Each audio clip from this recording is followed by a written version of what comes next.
There's no place to escape to. This is the last podcast. On the left. From your grave. That's when the cannibalism started. What was that?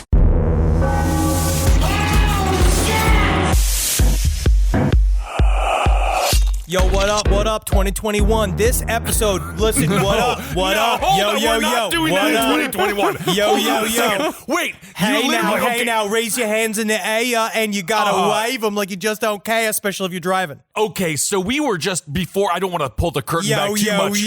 Okay, but before we started show, Henry says, "Are you ready?" And then Marcus and I say, "Yeah, we're ready to go. You can start your bit." And then now that's happening. Yo. Yo. I was filled with exuberance. But today's episode goes out to those of us. That was you happy? Yes. Unfortunately. I punched him twice. He's back to normal. This episode goes out to all those who used to be biggies. Now they're sort of thinnies, but you know what that makes you? It makes you a flappy. Or still a biggie. Who cares? Have fun with it. This episode goes out to the flappies out there because this shit's all about if you got folds, you know what those are? Those are pockets for money. I mean it. Use your folds. Remember the kangaroo shoe that had the little zipper? You could put 1 quarter in? Mm-hmm. You can do that under your tit. You can. And today, again, if you got extra space, you also have extra space for opportunities. Absolutely. Right. Welcome to the last podcast on the left, everyone. I am Ben, hanging out with Henry and Marcus. This is a very exciting episode. Sure. Dare I say, you know, if I do anything, I'm going to bring it up. I brought this story to your attention. And if I do anything in the production side of this specific show, I rant about it. Now, where is my thank you? Where is my thank you? In multiple texts and conversations, that's where your thank you was. Where's my public thank you? All right, dog meat, you want to do a 1-2? Let's do it for Kissel. You know why? In the name of healing and unity in this country, let us give us what he needs. 1, 2, all right, today's 3. episode, it's about the wild world. Thank you. Today's episode...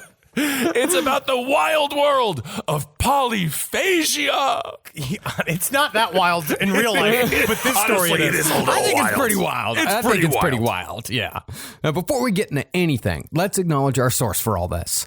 The source is The Two-Headed Boy and Other Medical Marvels by Jan Bondison, which is a wonderful book for anyone who enjoys the sorts of stories we'll be telling today. I fucking love this book. Oh my God. Remember when we went to the Mutter Museum? Or was I alone? Super hungover we were in both Philly? Alone. And we were both alone and hungover in the Mutter Museum, and I threw up outside of it. The smell of formaldehyde and looking at skeleton conjoined twins is a hangover I had no idea I didn't need. Yeah, this story, lay it out, dog meat. Now, today's story is not necessarily one of murder and mayhem, although it certainly is disgusting, and it absolutely involves more than a few dead bodies, so don't go worrying about that. We're going to get to some death. I will say, though, unfortunately, this episode is really light on castration. I miss it almost. Already, You really do. I miss it. We talked about it ad nauseum for damn near a month. Yes. Yeah, okay. Well, today, we're going to be talking about men from the past who have suffered from a condition known as polyphagia. Well, essentially, these are men who eat anything, but usually have a taste for objects normal folk would find revolting, inedible, or both. Now, polyphagia, on the light side, is normally a symptom of diabetes. It also comes up sometimes if you have, it's a weird thing that it attaches itself to certain types of like syndromes and kind of shit like so on one level it's debilitating and awful, but at another level it can be turned into a career. Yeah, absolutely. All these people needed was YouTube and they would have been huge. Yeah, these are mukbangers. Oh, these are mukbangers? Isn't that what mukbanging is? Mukbang is when they eat that weird food that has the shell on it, but then it's really big and long, like a weird, like alien dick. You talking about shellfish? Yeah, but it's like that really long one. Oh, you're talking about a mussel? No, Maybe a it's geoduck. Something like that. Yeah, but they're delicious. You've ever had it? So it's actually very good. Gooey duck. But mukbang is more often, I believe it is small women or bigger women, men maybe too, but they eat food sloppily. And they eat it and they and they smack it around. They have a big old meal, and then you see the big distended stomach again. I don't want to get riled up. Well, there was a YouTube conspiracy hole, and I'm totally blanking on the name of the woman, but there was a woman who was forced to eat on YouTube, and then she disappeared, and no one knows where she is. But off camera, you could hear a man be like, "Eat more." Wait a second. Was that Ricky Lake? Ricky Lake. I love Ricky Lake. Great in Hairspray. Yes, she was. Yeah, absolutely. The condition, and also Crybaby. Yes. The condition of polyphagia is related to, but is not specific to, a different condition called pica, which is a psychological disorder characterized by an appetite for substances that largely give no nutritional value whatsoever, like hair, plastic, or I think there was one woman on an episode of My Strange Addiction that ate drywall. Oh my goodness. I thought you were going to mention the woman who ate toilet paper, which, by the way, fruit by the foot? Fuck you. How about toilet paper by the roll? Mile. Yes. How she literally she would put it up to her mouth and roll it in. And man, I wish I liked it because it was such a great way to eat. If it was pasta, then you'd become a mayor in Italy. Yeah. But My Strange Addiction was pretty much just people with pica for the most part, except for the people who took the coffee enemas 3 times a day. My mother did a coffee enema, and she has never been better. She did it 50 years ago, and she is still alive today. Oh, it's time. Oh, Kissel. Oh, Benjamin, time for me to sit down and have a bit of my Juan Valdez. Yeah, you think my mom called me Kissel? Hey, Kissel, come in here. Check out my gaper. No, shut up. Why did you make me do that? I did listen to a audio documentary talking about pica, and it also comes up in pregnant women if they have incredibly low doses of iron, or like they have iron deficiency. And one woman was talking about how she would vacuum and then open up the vacuum bag, and the dust at the bottom of the vacuum bag would make her stomach so rumbly, and she gets so hungry that she'd just start eating it with a spoon. Oh, God. Well, I guess there's someone there, but thank God for them. Why? Before vacuums, because then you just grab them by their ankles and you just roll over your carpet. I love my new Hoover bitch. Well, one example of a pecan was an Irishman named Francis Battaglia, who lived in England in the 19th century. Billed as the Stone Eater, Battaglia made a living in London by chewing and swallowing large plates of stone and gravel, then shaking his body violently so the audience could hear the rocks rustling around in his stomach. Oh, he's like a little bird. In another country there. If this was another country, they'd call me Mr. Maraca. Oh, isn't that nice? It is fun. Well, the story that they gave was that Battaglia had been shipwrecked off the Norwegian coast, and he'd spent 13 years surviving on rocks before being saved by a passing ship. By then, his diet had shifted permanently to mineral-based meals. I don't know how many times I sit in my own home that has edible food groceries. Yeah, and I just sit there and you're like, I don't got anything to eat that I like. And you just sit there all pouty and be like, I don't want chips. I don't want beans. I don't want pasta. You want rocks. No, I'm just saying, this guy, he just fucking ate rocks, dude. Yeah. I mean, there's a part of me, not joking, that is extremely jealous of the fact that they see food everywhere. It's like that movie, Meatballs from Sky, the Sky Meatballs. Cloudy Radiant. with a chance of meatballs. I don't want a weather report, okay? I'm just saying, but can you imagine that if the whole world, you saw a building, obviously we see brick, they see lasagna. Garfield syndrome. Exactly. But Francis Battaglia, by all accounts, walked the walk, and during his frequent shows, he would grind stones and pebbles between his powerful jaws, making a horrible crunching sound, presumably until all of his teeth were broken and he could no longer perform. Man, I got a fucking night guard. Yeah, this guy, I mean... My teeth can't even handle my own teeth. It reminds, honestly, when I was a kid, we had to go see, I think they were called like the Big Horny Power Force. But do you remember that Christian group of dudes who were obviously on steroids who would be like, Jesus helps me bend metal? And it's like, must have been a Midwest thing. I forget what they were called, but this guy easily could have spun this into like, Jesus gives me the power to crunch rocks with my mouth. Now give me money. Yeah, see, my priest took us to this act called the Caterpillar Boys. Oh, my. Where these guys, they fit into each other almost like Legos. It was amazing to see that 3 arms armed, almost like a Indian god, with the way its arms would go back and forth, and then they would eat a baguette and let it slide through each one of them until it came out the very last one of them. That is simply the Catholic version of human centipede. Whoa. Interestingly, though, the consumption of strange and disgusting objects became a bit of a fad in England for a short period of time. A newspaper article from London printed in March of 1778 ran this short notice. Amongst the curious bets of the day may be reckoned the following. The Duke of Bedford has bet 1,000 guineas with Lord Barrymore that he eats a live cat. It is said his lordship grounds his chances upon having already made the experiment upon a kitten. That cat, the cat is to be fed as Lord Barrymore may choose. I am just so happy that the same people who said the internet is going to make us smarter flashback were the same people with a printing press. Once we get the information to the people, they're going to be brilliant. Well, everyone will be enlightened. It matters what you put on it. I bet I could eat a cat. We're going to put that on the front page. What about that plague that's happening? Shush. We don't want to fuck with the gold and stock market, literally a market where they sell stocks. Yeah. Now, for some reason, the people of London responded to this strange bet between noblemen, not with revulsion, but extreme curiosity. So much so that the newspaper ran a follow-up story based on further reportage under a headline that simply said, cat eating. That's it. Simple. It's like that with Bad Neighbors, those Seth Rogen movies. Yeah. Great stuff. Marcus, I'm actually going to have to call you out. I'm going to call Henry out as well. I'm going to call myself out. We would be on the fucking front lines. Buddy. I would be wearing a cat hat. I would be like, get that cat. I would be putting bets down. Tail first. Tail. He didn't do that. Oh, he did the tail first. You won that prop bet. Because my thing is, if I go tail first, because the tail's like spaghetti. And of course, in old England, they talked like rural rednecks. It's our scenario. But you know we'd be there. That's the same thing with the Roman Colosseum. I would have watched those people getting eaten every day. Splattered with blood. Yeah.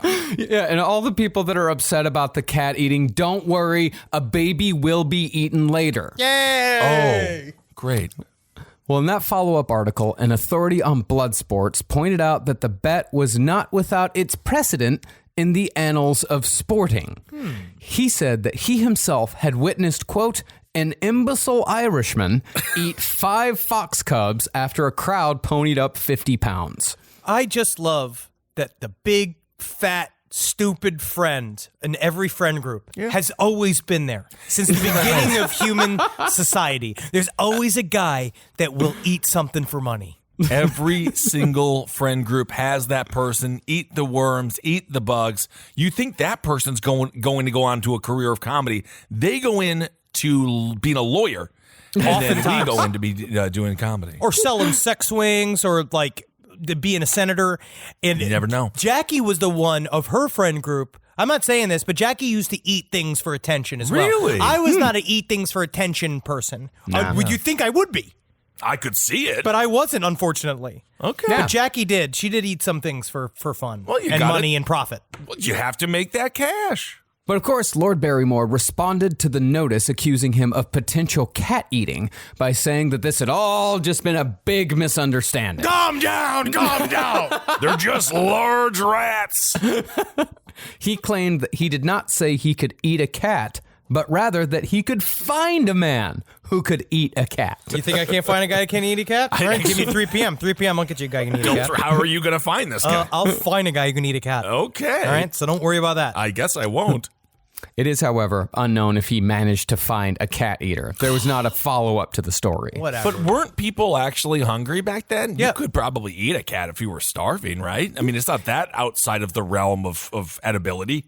It's eating a cat. It's eating a living cat whole as the cat is still alive. Well, I'm certain you break its neck or you bite its throat. If I were to eat a cat truly and I was going to really get into it, right. I guess you go right for the throat first. You pin its face closed with a closed mitt.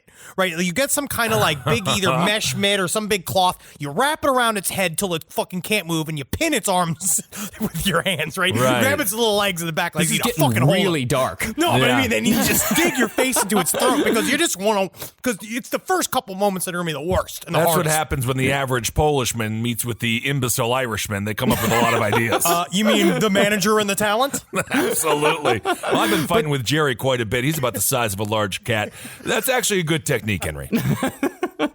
But that didn't mean that cat eating wasn't happening. Quite the opposite. And if you want to know how it was done, I can tell you. In January of 1790, a man ate a 9-pound cat on a bet at a pub in Windsor. And the incident was actually written up as news in a publication called Sporting Magazine. Oh, God. Sporting Magazine does sound like one of those like vaguely innocent sounding magazines, and you open it up and it's just a woman dressed as George Washington taking a shit in a glass.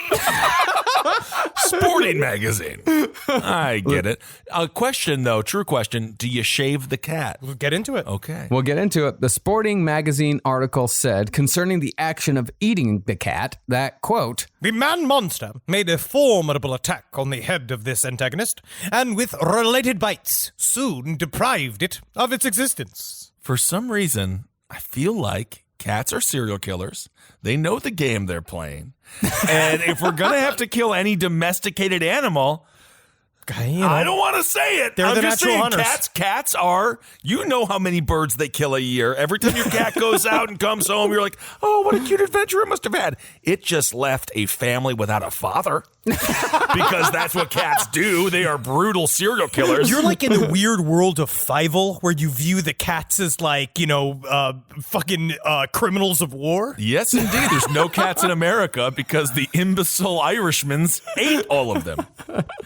well, this man ate the cat whole, fur and all, leaving only, I mean, it's part of the bet. That's what you get. The bet is to eat the cat, start with a living cat, eat the cat whole, fur and all, leave the bones, and he left the bones, quote, as a memorial of a most astonishing instance of the exercise of brutal appetite and the degradation of human nature. Because honestly, I've mostly heard that, to be frank, on the dumber side of the Irish, there's not a lot of pussy eating going on. Yeah, could be. I mean, I actually don't know if that's true. It seems like procreation on that side of the intellectual spectrum seems to flourish. But it's gooshing inside. I don't think there's a lot of like clit mining going on in the hills outside of Dublin. I don't know. Maybe I'm wrong. It's a theory.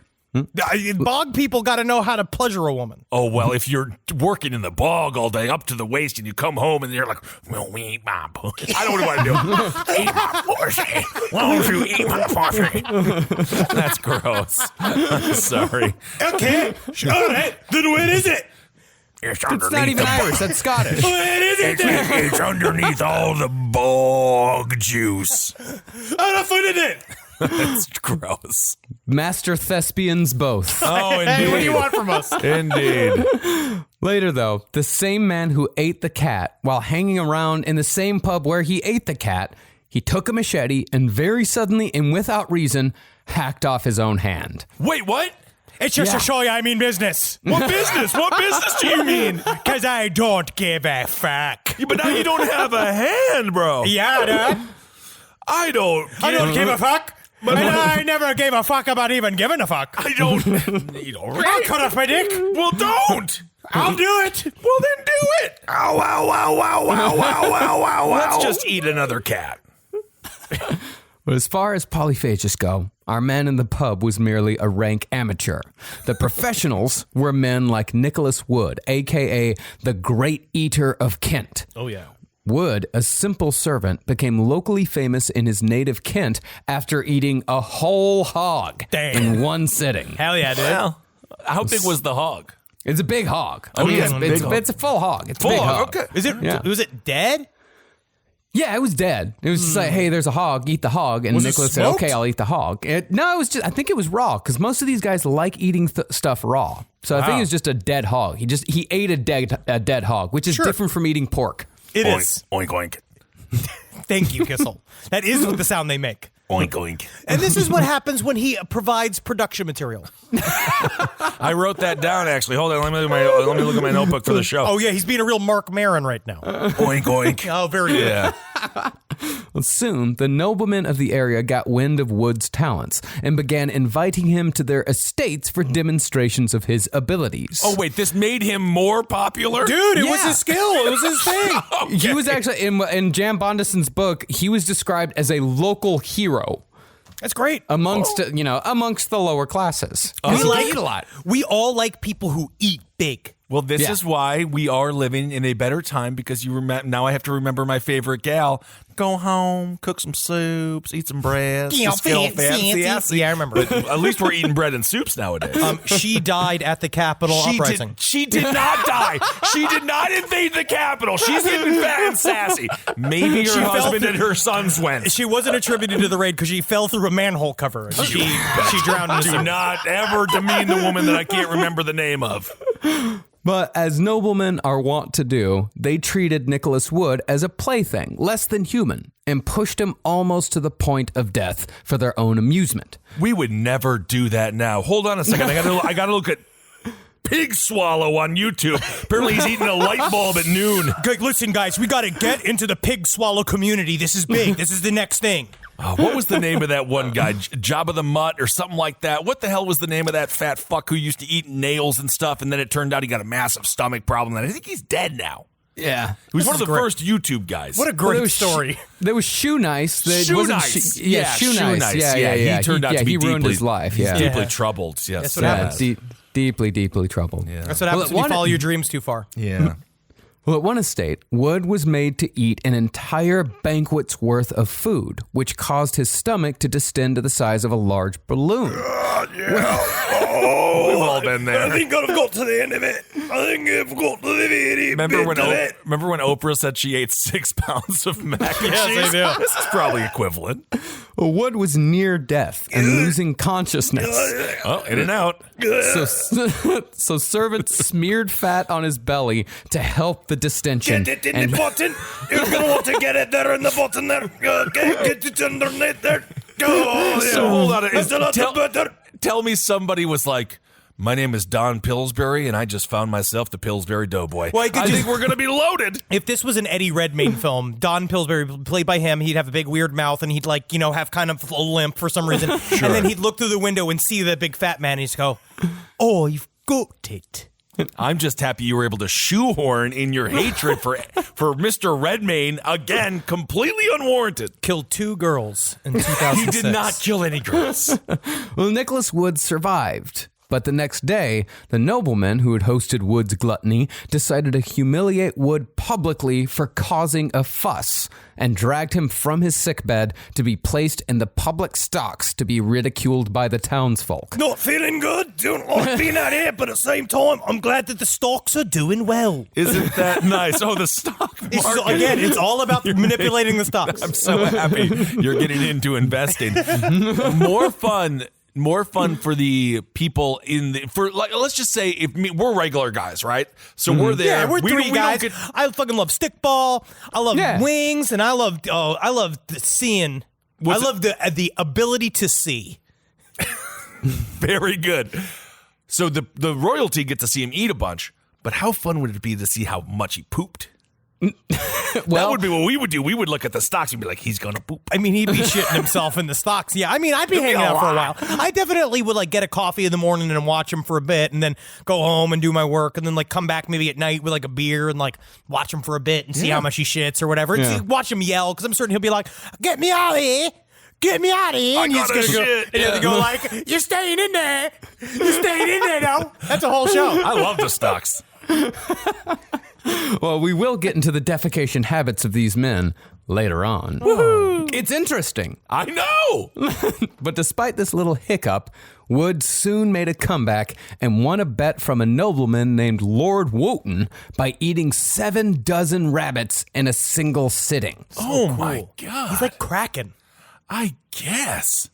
Eventually, word of Wood's talents reached London, and he was invited to perform at a bear pit in Bankside, which was usually where people would watch, among other things, men fighting bears. Or, in one historically documented instance, dogs fighting an ape tied to a horse. Honestly, dude, you get a fucking guy, a pretty, even substandard metal band playing behind that. Right. I'll go see that in a fucking second. Yeah, all right. A dog fighting. Just the process of watching the ape get tied to the horse is kind of fun. We're called non-Slipknot. We're like Slipknot, but we wear those shoes that are very comfortable when you work at McDonald's. Yeah, Gripknot. However, when it came time for Nicholas Wood to make his London debut, he was struck with a bout of stage fright and had, besides, just days earlier, lost all but one of his teeth after being tricked into eating a shoulder of mutton, bones and all. You know what, honestly, which is really fucking ironic, same thing happened with Adele. Isn't that sad? Love Adele. Leave her Stage alone fright. no matter what. Adele is Let her eat wonderful. her whole side of mutton in peace. Or let her not. Whatever she wants to do. So instead of performing at the Bear Pit, where Nicholas Wood might not have even been the weirdest thing seen that day, Wood escaped from his lodgings and was never heard from again. Wow. Oh, no He was kidding. fine with private shows. It was just Well- a big public show that he couldn't handle. Hold hard- on, young Timothy. If you listen very closely, you can hear the fart of the man who once ate 12 dozen rabbits. Cuts to the theme of Edward Scissorhands playing as the shit particles come from the sky and be like, it never used to brown snow. Now stick out your tongue and take it in. Even though the English had their fair share of polyphagists, no country even came close to matching how many famous medical gluttons came out of the country of France. I honestly wonder why, because France is also they are the heads of the progenitors of gourmand eating, right? Like gourmet food, and they've celebrated food as an art probably longer than many other civilizations. I'm not quite certain, but I think what it is, I think it's kind of the same reason why, everyone says like, oh, America has the most serial killers. It's not necessarily that we have the most serial killers. It's just that we're very good at identifying serial killers. we got And the best serial killers. Well, and we have... In America, we catch serial killers, which is not necessarily the truth in other places, not always. And I think it's just that for some reason the French were specifically fascinated with polyphagia. And so they talked about polyphagists a lot. They wrote about them. They made plays about these guys. Yeah, and they were performers of the day, too. So they were interested in them as performers, where we had acting and shit in America. But America was so, especially at this time period, the very beginning of America, we were so puritanical and we were so locked down that I wonder maybe that censorship is why we didn't get a man eating a bunch of cats right while they were making the Constitution. Well, we had to kill we were fighting. We had a lot of fighting to do. We were I know very so busy. much about everything. I know you do, buddy. That's why you have a podcast. Yep. It's that easy. Can we, first of all, I think America has more celebrity serial killers because we make them celebrities and things like that. And they made these food consumer celebrities over there. Can we just stop with the notion that the French are romantic? I don't understand. It's the wine, the cheese, they burp, they fart. It is romantic There is food. nothing romantic about the French. I don't even agree. understand why people started thinking that. You're going to ruin our whole I love gay the French. Paris tour. No, I love the French. I'm just saying it's not like it smell like it's anyway. It's like Wisconsin with a little bit more dignity. Wow. That's a hot take. Well, for one, a contemporary of the aforementioned English stone eater was a Frenchman named Monsieur Dufour. Unlike Nicholas Wood, Dufour was a seasoned performer and executed entire shows that were almost solely composed of him sitting on stage and eating a 4-course meal made up of disgusting and strange food. Okay. In one show, he started his meal by eating poisonous snakes boiled in simmering oils, along with thistles and spiny burdocks. Okay. For the main course, he had roast owl, toads, flies, crickets, spiders, and caterpillars by the handful. In 5 years, you will pay $150 for that meal. Exactly. For the encore, he swallowed the still burning candles on the table, washed them down with a flaming glass of brandy, and ended the show by swallowing the contents of an oil lamp and opening his mouth to show it fully engulfed in flames. It's fucking metal, dude. This has been a very strange episode of Beat Bobby Flay. Very strange. But my father became known by his friends as, they called them the Flamin' Lips, because he used to take those burning shots where they used to line up the shots and he used to go, and on his motorcycle he showed me they'd painted a pair of lips with flames coming out the side of it. And then I just think about like how I look just like him. Right. Like so at the you're same like, age. Yeah. So this guy, Henry Zabrowski. Flaming lips. Yeah. Same lips. Little tongue. We'll get your father drunk, and we're going to hear a lot about the non-gay sex he had with men. There were some women in there. Nothing gay about it. He was gay for beer. Well, that's not to say all French polyphagists were stars of the stage. Some, like Charles Domery, who was recorded by the French army to have eaten 174 cats over the course of a year, were mostly revolting curiosities. My favorite kind. Yeah. Although Domery was Polish, he served in the Prussian army, but deserted to the French because the French army gave you more food. It's about the simple things. And you really have to set your boundaries as a person about what you need and what you expect from your employer. So frickin' Polish. It's just like the invasion. It's like if he invaded Iraq, he invaded Iraq in 2003 and defected because of falafel. It's gross. It's dry. If no food was available, Domery would eat 4 or 5 pounds of grass every day to satisfy his appetite. Sounds like Wendy.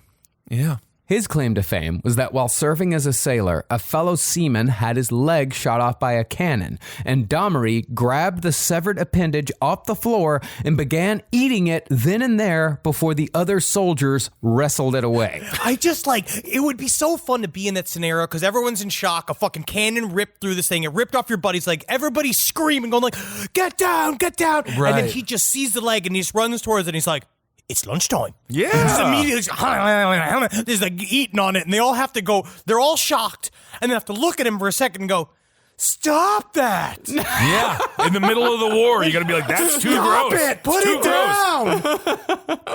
I think for him, it was, I think it seems like a lot of these guys do end up eating human flesh at some point, but it's usually dead. I think they're always very, very curious about it. And I think Domery, at this point in time, just saw the opportunity. I can finally eat human flesh and not kill anybody. It's just there, so I'm going to fucking do it. Well, part of one of the documentaries I watched in Polyphagia is that some people, it's not just the eating of it, it is the need to do it. It's the feeling of hunger. It is the fact that you become ravenous and uncontrollable. You lose impulse control. Like, there's some people that will eat trash. They eat inedible objects. They literally go, and there was one story of a little kid that had polyphagia, and they had to close all of the cupboards had to be padlocked because he couldn't get into it. And one time, if they left them open, he ate like a dozen raw eggs and all his raw sausage, and he'll just eat fucking whatever. And he was like picking shit off the ground and eating it because he can't. It's like a compulsive thing. Well, I mean, honestly, that house doesn't need to lock up anything. Just get a bunch of Mr. Yuck stickers. Remember the Mr. Yuck sticker, the little green sticker? Say yuck. That means then you knew it was bad. You know Mr. Yuck stickers. Mr. Yuck stickers? I have no idea what the Mr. Yuck green sticker. The green sticker that was sold as Mr. Yuck stickers, so the kids don't know it's yuck, like it's bad for you. What? Really? I have no idea. No, I have no Did your clue. family did your family have a problem with you just eating yucky things? Yeah, I didn't do it. A Mr. Yuck sticker just sounds like a sticker a priest would put on a child, be like, did this one already. Would you just stop about how you were never molested? I didn't want it. Jeez. No, I remember those. They worked. They worked. Well, when Domery was captured by the British and put in a military prison, he ate the prison cat, at least 20 rats, and any candles he could find. The British, naturally fascinated, decided to run an experiment and fed him 16 pounds of raw cow's udders and 4 bottles of dark beer, which Domery ate without defecating, urinating, or vomiting. Is this Holden McNeely at the fucking dinner table? Also, can we just, air quotes the word experiment? What's the conclusion?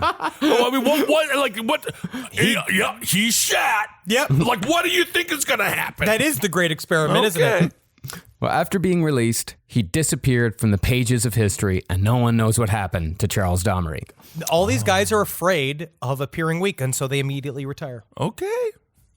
Then there was the slightly more respected Monsieur Bijou.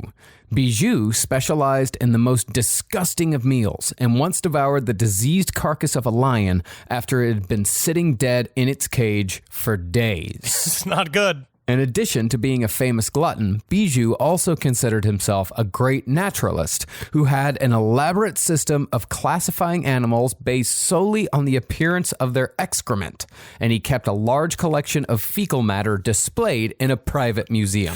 Wait, This is just the kind of guy. The future generations of them just like hung out with Jeffrey Epstein. You know what I mean? I don't understand.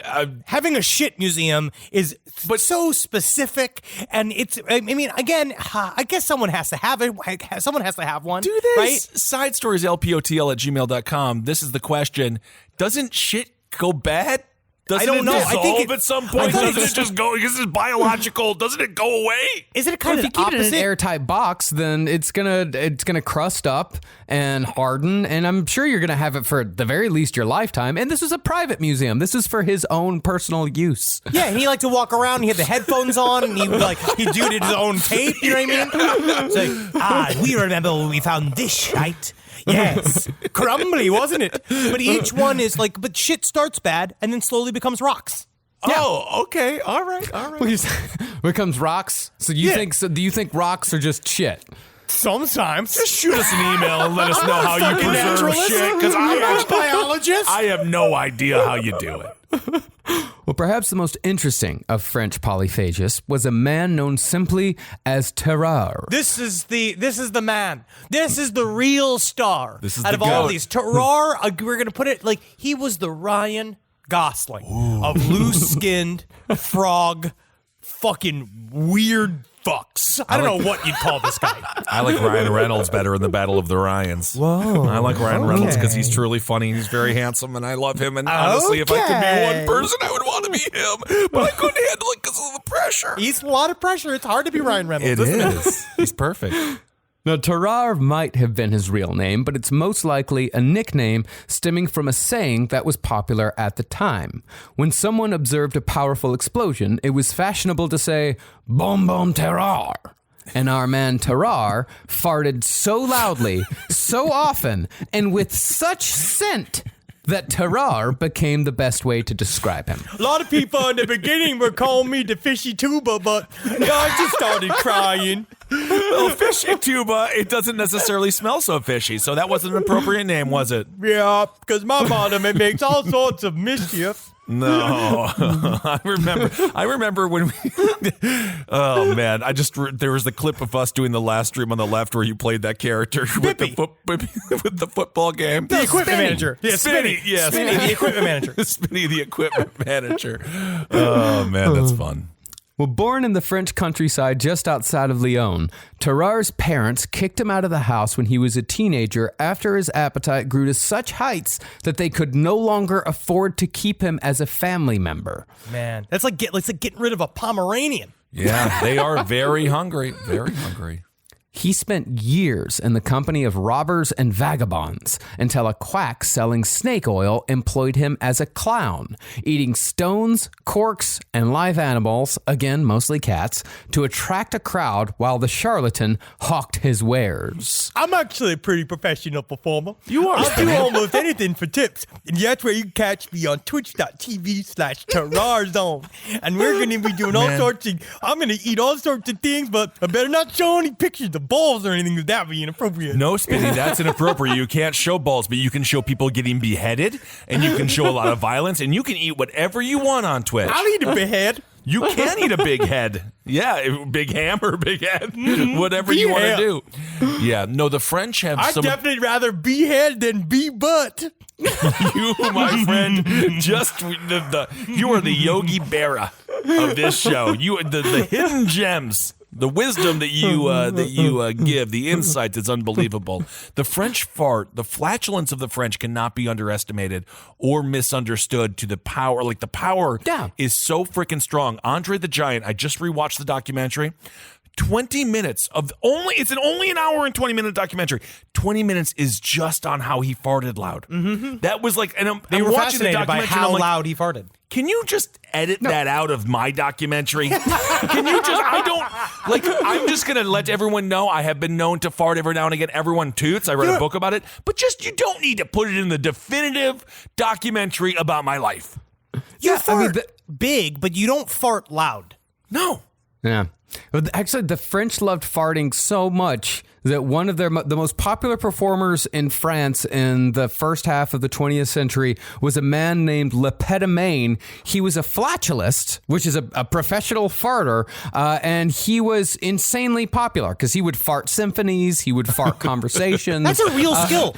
It was a real skill, yeah. It's like, Fartin' Gary. Remember the Mr. Show sketch, Fartin' Gary? Of course. How could I forget? This is Fartin' Gary, but imagine if an entire country was in love with Fartin' Gary. Yeah. Okay. If he was the coolest guy in the room. Well, he always is. The only guy in the room. That's true. Well, in 1788, Tarrare left his partner and traveled to Paris to strike out on his own, swallowing entire baskets of apples one by one, completely whole, all for a few coins from passersby on the street. You wouldn't believe it. I got into a train the other day, and it's incredible to be inside of a sandwich that can take you to London. Isn't that nice? I have to say, the apples, so far, not bad. Everyone can eat a lot of apples. That's not so bad. I know people that... I can eat one apple. Yes, but in this case, it's better than a cat. Well, he's shoving entire apples into his mouth and swallowing them whole. He's not just like eating an apple because he also had uncommonly large jaws. He could pretty much he could unhinge his jaw like a snake and just fucking shove stuff in. Apparently his mouth was close to 6 inches wide. He had a massive mouth, and his face would hang like he was built for this. I think I've seen some videotapes of something similar. But such displays were not without risk. After one performance, Tarrare was rushed to the hospital with an acute intestinal obstruction. But as soon as a purgative was applied, Tarrare offered to swallow the surgeon's watch and chain just to show that he still got it. Let me do it. I'm like a little cupboard for jewelry. Why don't you not do that? This is why you're in the hospital. Because the whole time you're sitting there and you looking at simple Tarrare and you're just like, God damn it, Tarrare, what I wouldn't give to see it, but technically I just pulled a watch out of you. But do you think that when he did a purgative, like at the time, is that like something something makes you throw up, or is that straight up like fucking rock terrio, like blowing an enema back up your asshole? No, it's something that makes you throw. I don't know if they had like the charcoal, the whole like charcoal stomach pump thing going on at this point, but it's definitely like I don't know, maybe castor oil. I don't know what they use. I think what you got to do, those sex machines that just pound and give women terrible expectations of what a man can do. I don't think you start with that a lot of times. A lot of times they build to that. You put him on all fours. You put one of those in his mouth and one of those in his butt, and you just turn him on and see if you can't shake it out either end. Okay. Well, Tarrare then joined the French army just as the Revolutionary Wars were kicking off. But the thing about Tarrare was that his urge to eat was an actual medical malady. And if he didn't consume at the level that his body demanded, a crippling fatigue would set in. Oh. That's a very common sign of polyphagia. So, after he washed out due to his condition, he was sent to military doctors who were again fascinated. Absolutely fascinating. See, from accounts, Tarrare's belly hung like a huge leather bag that had to be wrapped around his waist when it was empty. That's called being a flappy. You got to be resourceful. Sometimes you got to turn your belly into clothes. Absolutely. Never nude. But after Tarrare ate one of his enormous meals, the paunch would distend and become disturbingly full. I'm big. Huh. I imagine it to look kind of like remember the final monster from Dead Alive? Yes, of course. Yes. I imagine him to look a lot like that. I got to see him as a big, drunk, frog-like version of what's that pink thing?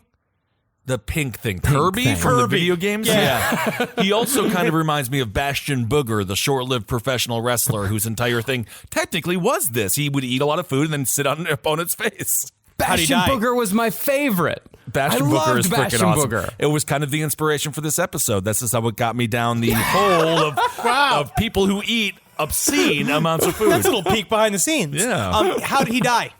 He died at 53 of a massive, massive heart attack.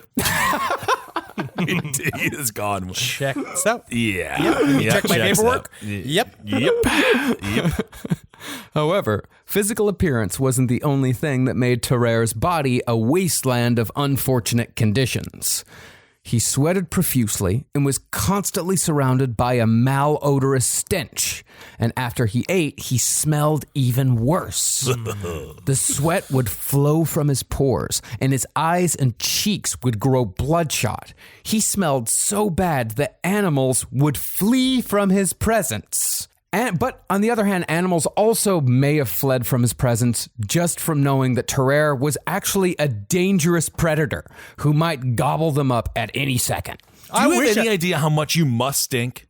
You are in the 1700s in France, and you notably smell worse than everybody else. Oh, yeah. How? Like, I can't even... I've been on every Greyhound that this great country has provided us, and I can't even imagine the smell of that. I think it technically makes you a cryptid. Honestly, it could be. It could be. Now, I'm no doctor, but it's... Don't you fucking lie to me.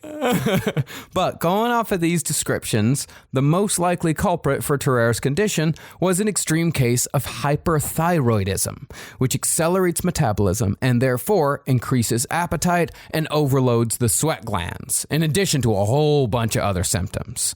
And today, hyperthyroidism is treated with radioactive iodine, thyroid surgery, or common anti-thyroid medications. Okay. But back in 1788, Terrer was simply a curiosity to be exploited, and he was shit out of luck. He should be lucky he had a job. Yes, he did. See, after feeding him live cats, snakes, and lizards just to see what kind of gross shit Terrer would eat, I'll eat whatever. Army doctors came up with a plan to see what Terrer was capable of. Man, I just love this idea of them looking at this simple, huge man and like between, they didn't even have. He's not even huge. He's like my size. Yeah, he's but a with normal size gigantic. Yeah. But them because they didn't even have double-sided mirrors then. So they just are directly in front of him just being like, how do we use this freak for the army?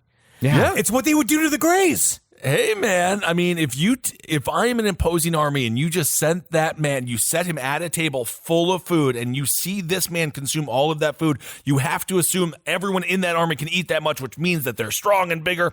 I would immediately give up. It seems to be actually opposite. They're very vulnerable because they get tired if they don't eat, and you just have to control the food lines. And you constantly pillage the food lines, and you starve them out. Until they turn around, grab their ankles, open up their butt cheeks just with the power of their own anus and fart all over your military, and the next thing you know, they're all dead. Hey, man, if they manage to beat me in battle, then they are the victor. You know what I'm thinking about now? Adam Richman, the cheater from Man vs. Food. That fucking cheater. He cheated. Of course, the chicken wing stand. Bullet-headed fuck. The Buffalo Cantina Challenge that I did 12 Super Coup wings. He did 6 suicide wings. fucking dick nose. I'm just so happy that you're aggressive for me towards this man. That's a really Push great him set down. of friendship. I'm gonna beat the hell out of him with my feet. I just want to have a person who has a little bit more ability to consume mass food, because I was watching the new Man versus Food. No problem with that guy. He's a nice guy. Yeah, he hasn't directly cheated us yet. He hasn't cheated us yet. But they just can't win the food. You got to beat the food. They don't beat the food enough. Not strong enough. That's true. Okay. Well, someone in the French army got the bright idea that if Terrer can pretty much eat anything, then why not use that ability to the army's advantage? Always R&D. The scheme was to make Terrer eat a wooden box with military documents contained inside. Then have him travel through enemy territory with the box still rattling around inside and vomit it back up once he got to the intended recipient. Okay, so tell me. So I'm going to take this food. Yes, Spinning. And I'm going to take the food and I'm going to put it in my belly. You're gonna put the box that has the food in it in your belly, but the box, no, this is all food. Oh, I see the box. Yes, that's right. Yes, it is all food. That's right. Yeah. I'm going to put the food in my belly. Yeah. So you say me don't make shit? No, actually, you make a lot of shit. This is kind of one of the only problems of having you in the military. No, me with the plan. Oh no, you want to vomit that up. Okay, front shit. Yep, front shit. Well, this concept, the idea of turning Terrer into a spy, was taken so seriously that Terrer was asked to perform the feat in front of several top-ranking officers, which means that it is unlikely, yet possible, that he did this in front of Napoleon himself. Incredible. But Incredible. after Just them all fucking having to sit in that room. Because you know it's a big pitch. They're like, we got this guy. Oh, we've all And been there. And they've been Yeah. thinking, you told us to think outside of the box. But guess what? This is what we're actually thinking inside the box. Inside In a way that is outside of the box. And they bring him in and him just like, hi, Mr. Big Hat. And him just like sitting with his head in his hands, just like, show me this. But after Terrer was able to easily swallow and regurgitate the box, he was rewarded with a wheelbarrow full of raw bull's liver and lungs. Wow. Which he devoured on the spot, much to the disgust of the generals. Wait, okay. They paid him straight up. You know how hard it is as a freelancer to get an invoice filled? Yeah, they paid him in raw cow lung. Like just lungs. They paid him in lungs. A wheelbarrow of lungs. And he was just fucking, and he was so happy. That's what I'm thinking. Like, so in this case, like, it is sort of like no harm, no foul. He was happy. Yeah. This is what he wanted to do. It's like it's like a So- dog sniffing bomb. Or like you've ever taken a little person and had them check out for landmines? They've been doing that for centuries. I do like the idea of a dog sniffing bomb, like a bomb that only kills dogs. I don't like that idea. That's incredibly sad. That's bad. Where did you horrible. get there? Yeah, You that's said terrible wrong. idea. You said dog sniffing bomb, and then I thought about a bomb sniffing around for dogs. But bombs aren't. They're not dogs. Now, surprisingly, Terrer was made a spy after this demonstration. Somebody thought this is a fucking great idea. Yeah. But since Terrer was not what you would call a learned individual, he was never entrusted to deliver documents of any real import and seemed to have been installed simply to shut up whoever had the idea in the first place. I love it's always been there. Bureaucratic bullshit is just fucking Just inescapable. give Randy what he wants, or Randy's not going to shut the F up at this year's Christmas party. As it turned out, the generals were right not to trust him. Terrer was sent through German territory disguised as a peasant, but spoke not a word of German, and was very quickly arrested by a patrol of German soldiers. You know, they got a big bunch of guys with the big pointy sticks. They're right over there. And they're coming for you guys. You better watch it. Well, you're about to be killed, Spinny. Within 24 hours, Terrer confessed to everything. And that's the thing too, is that Terrer, he was told that he was carrying like top secret documents that could change the course of the war if they fell into German hands. Oh my and good that's Lord. what he told the Germans. Like after 24 hours, like, boy, you're not gonna believe what I got. Yeah, nope, right here. Keep Oh, in pointing your to his stomach? big belly right Oh, here. interesting. I didn't know that Terrar was the Brendan Dassey of the French Revolution. And so he was chained to a military outhouse until he finally produced the box. Honestly, Unfortunately, that is much. I thought they were just going to gut him. well, Yeah, they could have. But they're like, at some point, they're like, it's like, let's fucking cut him open. At some point, we're like, no. He's a performer. Let him do his job. He throws up for a living. They're like, incredible. yeah, Wow. tie him to the shit house until he throws up. That was the Germans' They answer. literally tied him to a toilet until he threw up all the plans. But the intelligence was low level and of little use. So Terrer was simply beaten and sent back to the French in disgrace. They just let him go, and they just open up the message.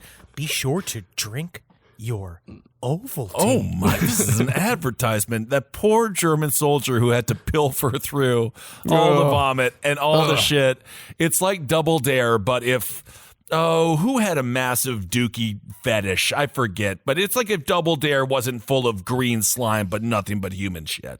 Well, Lou Reed used to like women to take dumps on glass tables We'll while call he it sat Lou- under the glass table and looked up at it. Yeah. Yeah. We'll That's say like being in a hockey game. if Lou Reed hosted Double Dare, that's really what it's about instead of Mark Summers, which, I by don't the know way, if it was specifically about the shit or if it was about the degradation. I think Yeah. I'm not sure. Lou Reed is a complicated guy. He is complicated. yeah. For Like more Avril complicated Lavigne. guys, be sure to listen to No Dogs in Space. For many more stories about complicated musicians. Speaking of complicated, Mark Summers is actually very OCD. He did not like being dirty, but yet he did host Double Dare. So think about that. It's all about the job that shows up. Yes, it is. Now, following his brief and ignoble career as a spy, Terrer returned to the military doctors to try and find a cure for his gluttony.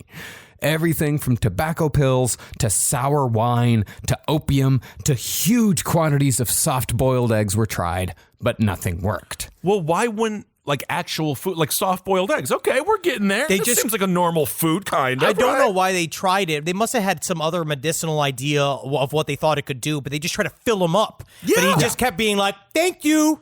Yeah. Every time they would bring him new medication, he'd be like, oh, this is a good lunch, but I'm actually looking for a little bit more than this. So does his body have the ability to sort of like abstract certain minerals from things that most people don't? Because how is he getting any nutrition? I don't know. not. You can live in a state of malnutrition for a bit. Okay. Yeah, he's not getting any sort of nutrition really from any of this stuff. So these rock eaters don't have something in their body where it's like, we just happen to be able to get these minerals out that normal people can't? No, it's not that, but some of these people do have, like there was a guy, another French guy that actually just died in like the mid 2000s. I can't quite remember his name, but his stomach, like he was actually able to eat entire like shopping carts. He actually ate an entire Cessna airplane piece by piece. They found that his stomach his stomach acid was so insanely strong, and his stomach was coated in this. He was essentially like a fucking X-Man. Yeah, he's a Where he could, where anything that he put into his body would be completely dissolved. But if he tried eating any soft foods like cheese or anything like that, it would make him insanely sick. Oh, that's so he had to eat planes. That sucks. Well, meanwhile, Terrer was sneaking out every night to the dark back alleys of Paris to devour whatever dead animals he could find. When he couldn't make it off the grounds of the hospital, he'd sneak to the beds of patients who were in the midst of bloodletting and drink their fluids. Good fucking Lord, dude. He was so hungry, he would go and drink human blood. It's a little nefarious at this point. I don't know, though, but he's still just like, I'm just hungry, and anything smells good to me because everything did. Like, that's the difference. If you have polyphagia, it's not like a willful... You're not choosing to eat the things that you eat a lot of times because you are wanting to. You look at stuff that is not edible, and you have the same reaction like I have to the meat accounts I follow on Instagram. Of course. So the cat cuisine shows him. Yeah. Well, they don't know for sure, but some people think that polyphagia, specifically among the people who seek out like the most disgusting things, it is a brain disorder, sometimes caused by like a head injury, where it's just the hunger set. The thing in the brain that tells you what to eat, what not to eat, and tells you when to be hungry and when not to be hungry, it just breaks. It's all jacked up. Yeah, and everything just gets all fucked up. Okay. Yeah, and you can't fix it with a wrench or anything. No hard shit. Just all jacked up and stupid. Maybe get behind the horse again, get kicked again, and then you'll be normal. You're the Randy Quaid medicine. Yeah. Well, more than once, Terrer was even kicked out of the morgue for taking liberties with the corpses. And some doctors wanted him committed. But there was one doctor named Professor Percy who had grown attached and swore he could cure Terrer if only they gave him a chance. He needed help. I guess. That all came to an end, however, when a 14-month-old infant suddenly disappeared from its hospital bed. Uh-oh. And although there was no proof, everyone assumed that Terrer ate the baby. So he was kicked out onto the streets once again. I mean, number one, where was Terrer when the baby went missing? I'd like to see a little bit of an alibi from Terrer, but Yes, the problem indeed. with alibis with Terrer is a lot of times he considers a chair a Ferris wheel just because he kicks his feet up in it. You know what I mean? Like, Terrer he's got a whole shifted sensibilities. And yeah, to us, he saw that baby and he thought like it was making goo goo gagas, like maybe it was like asking him to eat it or being like, I'm edible. And it also was noticeable that he was wearing the baby's bonnet when he was found. Well, I'm just impressed the baby can talk. Also, you know what? I already know we're going to get a response. Be like, I can't believe you didn't make a fat bastard joke from getting my belly. But we're not going to do that. We're not That's going to for the do fans. that. The fans can do that. That's for you. You say get in my belly, and then you make the joke, and then you get it. That's And now that's you're your part bit. of the show. You added to the show for yourself. Thank you. And what a great joke you had in your car or in your living room or in your kitchen, staring at your cat, perhaps. Again, remember, that is Get in My Belly. Belly. From Austin Powers too. Well, Terrer disappeared from history for a period of 4 years, but came back into the life of Professor Percy through a surgeon named Monsieur Tessier, who had come across Terrer in one of his wards. Terrer had requested the presence of Professor Percy specifically because Terrer claimed that he'd swallowed a golden fork 2 years previous after he stole it, and he believed that the utensil had lodged itself in his intestinal canal. I can't seem to get it out of my wallet. Yeah, that makes sense. Yeah, probably swallowing a fork might be, maybe that might be the worst thing to swallow. Especially if you don't do it the long way. I don't even know. I don't think there's any way to do it. To swallow a fork safely? Yeah. And keep it in. I mean, maybe you can regurgitate it very quickly. It takes somebody special. It takes somebody with a certain set of skills, and it takes somebody with the want and the drive to shoot for the fucking ring, dude. I'm actually sure we could find it on YouTube right now if we just searched it, but we won't do that. No. Nah. Well, once Professor Percy examined Terrer, he found that his former pet project was suffering from intestinal tuberculosis. Oh. And a month later, Terrer died amidst a continuous stream of pus-covered diarrhea. But I tell you what, he died happy because they kept telling him. They said, "Don't worry, Terrer. This is just you're making silly string." His poopy had pus on it. How does that even work? Yeah, man. That's disgusting. And what are you gonna do? No, diarrhea don't and eat the pus. fork. Don't eat the gag. At least the diarrhea wasn't lonely. The interesting thing is that no fork was found. Oh, so he shat the freaking fork at some point and didn't even notice it. I mean, it might have still been in there. Oh, what a way to freaking die. A bunch of pus and shit probably took a week before he dehydrated and died. But he died, just going, bye-bye, doctor. I don't know. Bye-bye, doctor. I hope they have lamb dick in heaven. It's like, I mean, this is the closest thing to getting a sitcom canceled in the 1700s. When this dude dies, they're like, no, I guess we have to get a new show. Now we got to recast Terrer? Oh, this would be difficult. Well, it was said that Terrer's body putrefied uncommonly quickly, and even the surgeons at the hospital who dealt with rotting corpses every day refused to dissect it. That's actually, they should have dissected it. It's sad. Hey, Marcus, you're okay, we'll get into it, but you would have been, what do you think, Marcus? Out of all three of us, yeah, I'm interested. I don't want to do it. I'll see it. Yeah, I'll be in the room. I can deal with smells. I can deal with corpse smell. I've dealt with it plenty in my life. Because I would actually. Why? No, shut up, Kissel. Why? What do you mean you've dealt with corpse smell many times? Well, I don't want to incriminate. No, we're talking about it right now. I grew up in rural Texas. There's a ranch life. There's dead animals fucking everywhere.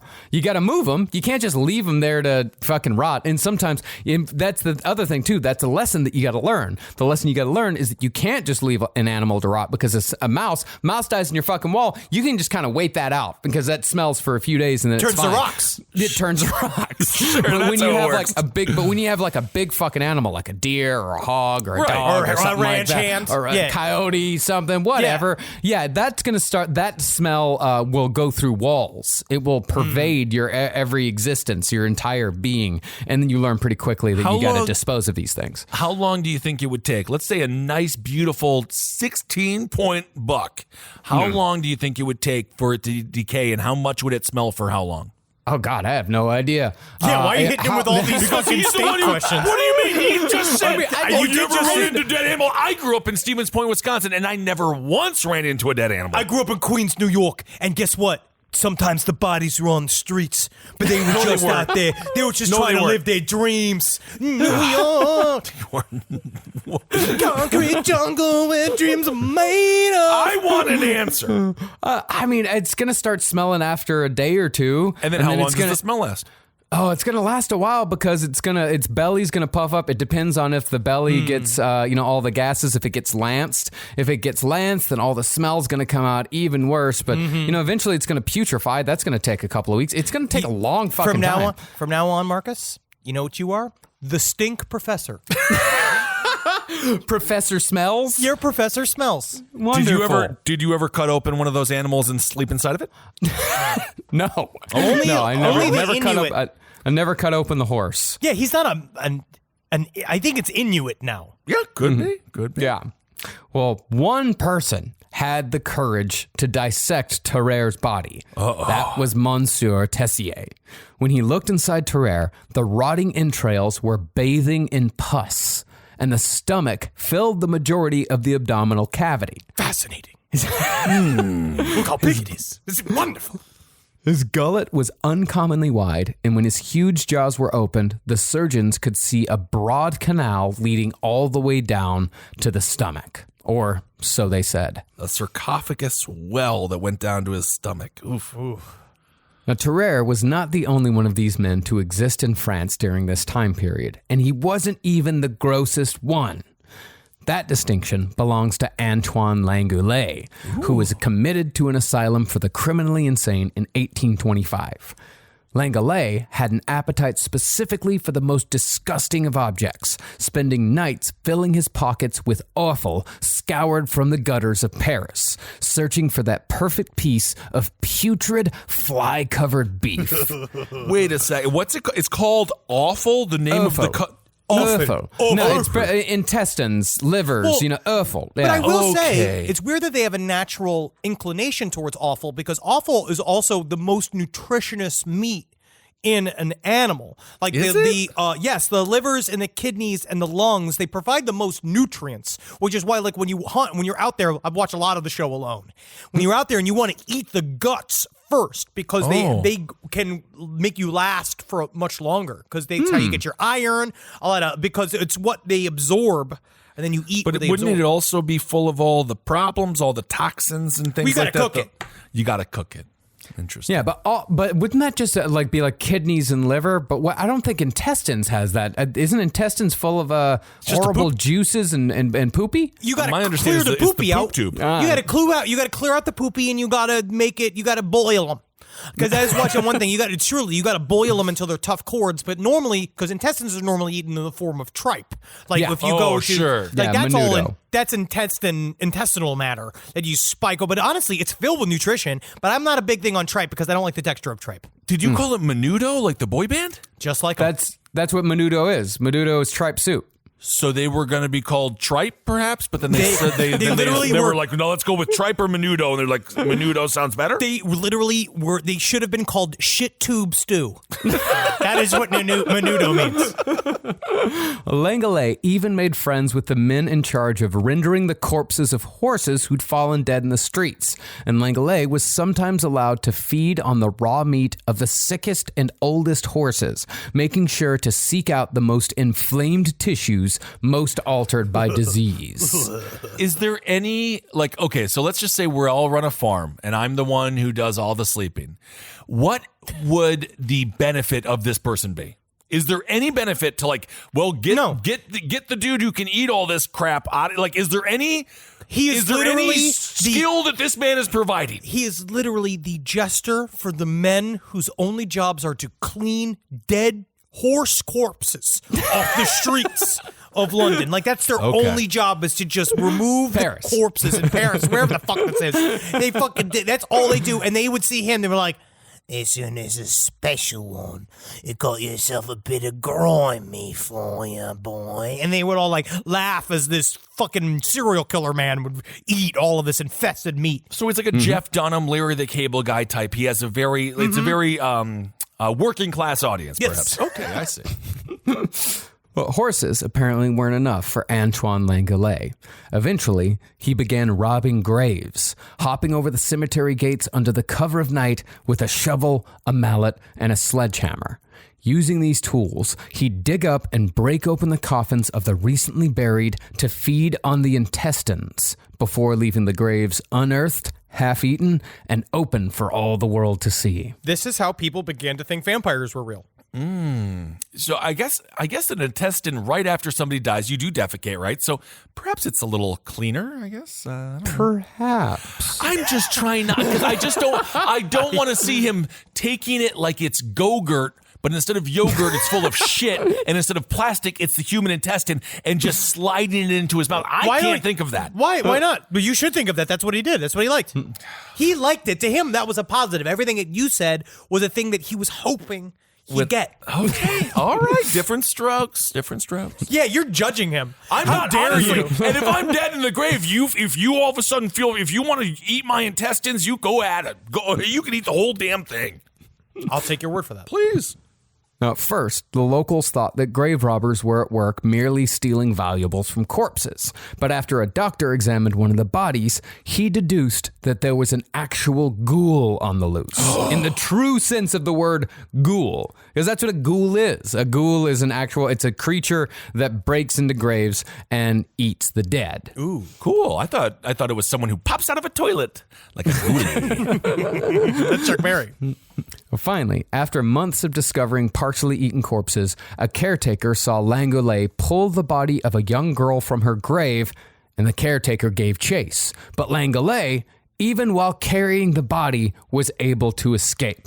Oh hungry. My God. Now, he might have gotten away with it that time, had a piece of women's clothing not been left behind just outside of Langoulet's door, which had fallen off of the corpse as he was taking the body over the threshold. This is like when you finally get that detective game and you're like, I'm just going to play it on easy.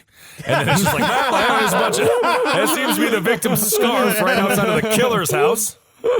When the police burst in, they found Antoine Langoulet calmly dining on the corpse, and he was swiftly arrested. Now, Langoulet was almost certainly a serial killer in training, quite possibly something even worse than Albert Fish, especially when you consider his later admissions. He was by all appearances a sensible and rational man, but he readily admitted that he'd always wanted specifically to eat the bodies of young children, but had not yet been able to summon the courage to kill them. Honestly, currently right now, I just don't have the bandwidth to consume all of these young children. I just have so many things going on. I have so many production lines going on that I just feel like I just need to take a step back. I need to take some me time. And honestly, the time I normally spend eating the bodies of young children, I've been doing a lot of self-care. That's absolutely wonderful. You do have a lot of pots in the old kettle there. Wait, what? Pots in the fire? Either way, what I'm saying is you're Irons freaking in the busy. fire. Irons in the fire. Either way, am I on the free to go? stove. Am I free to go? Can I? You are. You can get out Excellent. of here. Stay away from my granddaughter. Thanks. Based on this statement, along with the evidence presented, Langoulet was locked away in the asylum forever. Oh, so I'm going bye-bye? Yeah. Bye-bye. Okay, I'll go bye-bye. Now, Terrer, Langoulet, and Damery all shared more than just French nationality. Firstly, all three could eat enormous amounts of food, yet they never purged, nor did they ever gain weight, nor did they have abnormally large fecal, what would you call it? Shits. Yeah, shits. I guess you say, yeah, I was You trying to be a doctor? I was the trying to put it professor in the of doc. smells. Yeah, Professor Smells was trying to say, fecal emissions. Yeah, dookies. Yeah. I think so. Yeah. Just unedible sausage. Soft rocks. Yeah. Well, their bodies just burned all of it up. Their metabolism was running at an insane rate. They preferred raw, rotten meat to cooked meals, and both Terrer and Damery sweated profusely, particularly after a feast, and both were surrounded by a constant nauseating odor. And all of this, again, points to hyperthyroidism. That's how our buddy Eric Bergstrom found out he had cancer, is that he started to sweat so much while he was sleeping that it would sop his mattress. Oh, well, you were sleeping. You found out you have cancer. The sequel to While You Were Sleeping. Very sad. Our last polyphagist today, however, had none of that and actually seemed to be quite the gentleman. He was yet another Frenchman, and although his birth name was Louis-Claude Dallaire, he went by the stage name of Mac Norton. Yep. Mac Norton. Mac Norton. I'm just a man who likes to sit in a chair and I like to eat. Okay. I pay my taxes and I eat chickens whole. Yeah, absolutely. Love the letter you wrote to Nancy Pelosi, Mac. Well, one of Norton's acts was his ability to swallow large amounts of water until his belly was fully distended. Then he would vomit it out in a steady stream across the stage through a series of hoops into a spittoon without spilling a drop. I'm actually here for it. That's these are awesome. real skills. Like, we don't have skills. That is a real ability. That really is. That's impressive. But Mac's headline trick was what he called the human aquarium. After rapidly drinking large amounts of water, Norton would swallow goldfish and frogs. Then, to the delight of the audience, vomit the animals out one by one until they were transferred from his stomach to a glass bowl where they would swim around still alive. Sign me up for him. That guy, we're gonna be fucking opening for a guy like that. Hopefully opening for him if we can make it. And Mac Norton, ever the showman, bragged that in his 40-year career in show business, he never once lost a pet. Making him an exceedingly rare example in the world of polyphagia. Wow. You imagine being reverse abducted like that. If you're a frog, you get sentenced in like the movie Interstellar or Interscope or whatever. Yeah. When you get, Inner Space when you get the Joe sucked into Dante the movie. Just what a night, what a day for a frog. But honestly, it's like that. What was it? The Magic School Bus. Kind of like that. Kind of cute. Yeah. Well, I'm happy that he didn't hurt anyone. And yes, again, we would be front and center. Although you know for a fact we would be like, this isn't as hardcore as it used to be. Yeah, it'd be like, I remember they Marcus used to told eat- me an old story. What a great story. What a fun little romp in the world of eating too much. You know, in our world, this was a light episode because, again, no castration, no anything bad about anything with people and cult leaders. And so this was a really nice breath of fresh, stinky French air. Yeah, and we have some big topics coming up. We're kind of revving up to our one big topic that we're going to do soon, which is a redo of an old classic, which I'm really, really excited for. 9/11. I can't wait. I can't fucking wait to relive it again. No, we're waiting until September for that one. Who's ready for the 20 year? Who's ready for the 20 year? Oh, my God. And the it's going to be 20 year. called Big If True. Oh, I can't wait. Did it happen? But nowadays we have 9/11 a day. Isn't that fun?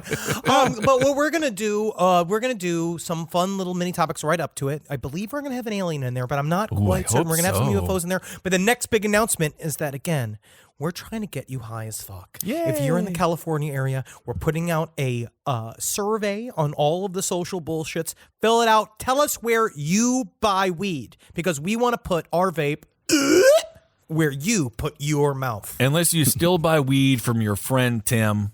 Don't tell us that. Also, at the same time, because we need to get we need dispensaries. We're we talking can get some dispensaries. to Tim. We You know can what I mean? get some for Tim, but if you still just go to your buddy who you kind of have to hang out with, you're like, Tim's got some good weed. I like to get it from there. But honestly, we can't use that information. If Tim wants to come into the store, buy them all out, and then sell them like piece by piece. At a markup? No, I don't That's know what they did Tim's with going the to do. PS5. That's what angered Marcus so I don't know much. what Tim's going to do. That's why Marcus doesn't have his PS5. But I don't necessarily need that to happen. You can go to Ben Kissel 1 on my Instagram. I'm going to post a little picture that Maddie made. Thank you so much, Maddie. You're the greatest. And yes, so let us know what dispensaries you like to go to in California. That's the whole state we're talking, not just Los Angeles. And we have some weed coming and some weed vape. We got have all Neely. new merch. We got some merch on Let's Podcast merch. That's right. And we actually did have a real call about live shows. Shh, don't even jinx it. Don't even jinx it. It's Don't even hesitant. jinx it. But we had a real call about it, and oh my god, we're so close. It's We're so possible, fucking close. folks. You can kind of feel it. You can kind of maybe feel it. Well, it is We might be able to possible. leave. We are getting through. I already lied to the doctor, and I told them I'm 75 years old, and he said, "Sir, we have your records." And I was like, "Man, You're going to lie to get the vaccine, and someone's going to die. You're going to kill somebody. Let's just be frank. I need it more. Well, I can't wait, guys. We cannot wait. It sounds like guys and gals, whatever. You know what I'm talking about. Else, fucking horseshit. It looks like late the second half of 2021. I think will be a really let's say last fourth. last part. Well, we're in the fourth quarter now. We're gonna get through this. This is when we got to win the game. We got to win the game in the fourth quarter. Oh, I just You feel gotta the play pressure. hard, I baby. feel You like gotta that's play why I hard. left sports as a boy because I couldn't handle the pressure. Yeah, it's good to have a little pressure. But listen to all the shows. Yep, listen to all the shows. Abel Against Top Hat. We had a great episode this week. Obviously, every week there's a great episode, but I know we got a lot of new listeners, so thank you so much for that. A lot of shit. No dogs that's in what space. happens. You know, people said, "Oh, Civil War. Oh, that's not good." But then Travis and I were like, "This is great content." That's so sad. Thank you for that content, you fascist fucking assholes. Oh, that is so sad. No Dogs in Space. Again, remember, it's not just a punk podcast. They're going to do other genres of music as well. It's a music. It's music. It's a music podcast. They're going to do other genres. They're going to get into it. It's going to be fun. You're going to see.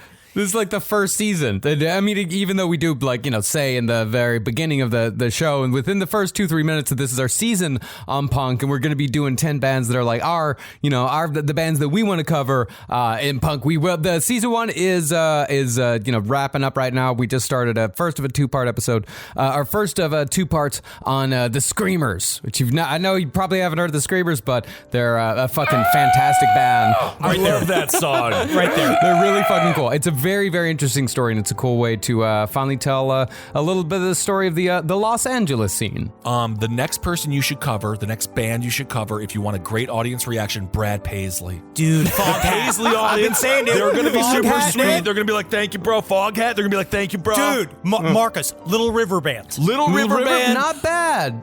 But then we'll do Marshall Tucker after that. Marshall Tucker, fuck that fan base will just be You're like, acting well, like thank you that's a so bit. much. Thank you so much for I'm just happy that somebody's covering the music that I love. Song. There you go. Heard it in a love song. Then we can do Alabama. Then we can do Oak Ridge Boys. Man, Hell yeah. We'll go all Southern- across. Charlie Daniels, man. Southern Yeah, Star, we'll go through my baby. parents' entire 8-track collection. Your parents. You're contemporaries. Yeah. You're co-business owners. No, it is very sad. Every time I meet with somebody's parents, we always bond over our love of just obscure, nonsensical, white It's not obscure Batman music. It's literally mainstream 70s country rock. That's what we like. I just named a bunch of seriously 8 tracks my parents had in their fucking Jeep Scout. Each one. That they listened to in their Jeep Scout. I'll listen to a whole that's so episode on cute. each one of them. And Marcus, we made you to this song. Sweet home Alabama. I called your mother's vagina Alabama. Don't do this All to right. fucking I didn't Marcus. do that. Why I'm did not, you do I'm not this? even trying to do that. I'm not talking about. I'm separating the two. Check out Wizard and the Bruiser in page 7 and so many other shows in LPN. All right, everyone. Thank you so much for listening. We're going to get through everything together as we always do. Hail yourself. Hail Satan. Oh, Helgi. Magustalations, everybody. Hail me. Indeed. And if you see a rock, let it be.